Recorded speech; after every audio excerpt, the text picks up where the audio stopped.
বেগম রোকেয়া বিশ্ববিদ্যালয়ের 12তম ব্যাচের শিক্ষার্থী, ইংরেজি বিভাগের মেধাবী শিক্ষার্থী শহীদ আবু সাঈদ 2024 সালের জুলাই গণ অভ্যুত্থানে যে ভূমিকা রেখেছিল তার দুই হাত প্রসারিত করে, যে তার বুকের তাজা রক্ত দিয়ে দেশকে বৈষম্যহীন এবং আমাদের যে স্বৈরাচারী সরকারকে বিদায় প্রাক্কালে যে অবদান রেখেছিল তা আমাদের দেশ তথা বিশ্বের নিকট একটা ইতিহাস হয়ে আছে।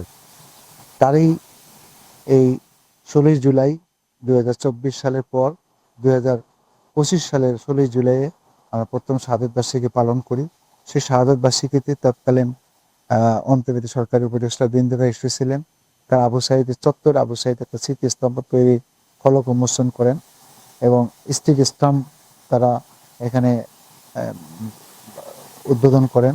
সেই প্রেক্ষিতে আবু সাঈদ চত্বরের যে একটা মসজিদ আছে, সেই মসজিদটা সরানোর জন্য একটা জটিলতার সৃষ্টি হয়েছিল। এখন আসলে সেটা সমাধান হয়েছে। আশা করি মুক্তিযোদ্ধা মন্ত্রণালয়ের মাননীয় মন্ত্রী মহোদয়, সচিব মহোদয় আসবেন আগামী 16 জুলাই। এই দিনে আমাদের ওইখানে সম্মান জানাবেন এবং তার প্রেক্ষাপট বর্ণনা করবেন। এরপরে বাংলাদেশ বিশ্ববিদ্যালয় মঞ্জুরি কমিশন কর্তৃক মঞ্জুরি কমিশনের সম্মানিত চেয়ারম্যান এবং সদস্য আমাদের বিশ্ববিদ্যালয়ে আবু সাঈদ গেট এবং একটা মিউজিয়াম করার জন্য ফলক উন্মোচন করেন।